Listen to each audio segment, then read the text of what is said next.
gisee gars yi Mara day junj Mara du wax 100% yéen loolu ngeen bàyyiwul xel comme tey jii daf na waxoon Sadio Mané gis naa ci moom am tànk loolu rek la wax léegi nag bu tombee day wax ne waaw man waxoon naa ko mais bu fekkente ne tombéwul day wax ne moom da koo gisoon rek même garde corps Sonko yi la même chose Sonko bu deful attention sécurité bi na def attention ndax gis naa ñun ci jàpp léegi nag comprendre nga loolu bu tombee danaan da koo gisoon yaa ngi dégg mais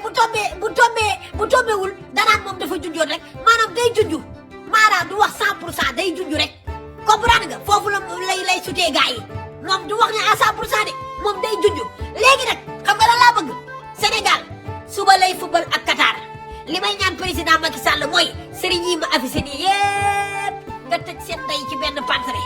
daandi ko sëriñ diw loo gis si match bi mu ne la Sénégal day du 3 sëriñ diw mu ne la 2-1 sëriñ diw Ismaïla Sarr day dugal sëriñ diw Cheikhou Kouyaté koy dugal sëriñ diw gagné bi dina damm sëriñ diw fële la ñuy dugalee sëriñ diw 4-0 nga tëj leen nag bàyyi ba match bi jeex nga xool résultat yi xool ñan ñoo ciy duul simni seen ndey ba nu set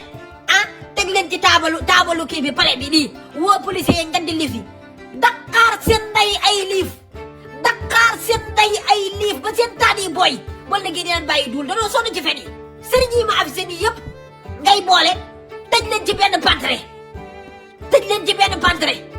boo leen tëjee ci benn pantre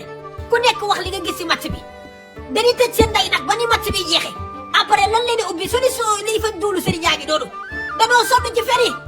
lii mooy solution bi ku d'accord ak man ci solution bi nee ma waaw ku d'accordul nga ne ma d'accorduma ak Adama mais lii mooy solution bi dajale sëriñ yi wax ci match yëpp Sénégal duulkat yëpp nga tëj leen ci benn pantre ku nekk wax li nga gis ci match bi bu demeewul noonu ñu simbi sa ndey teg la dóor la ay liif ba sa taat yi booy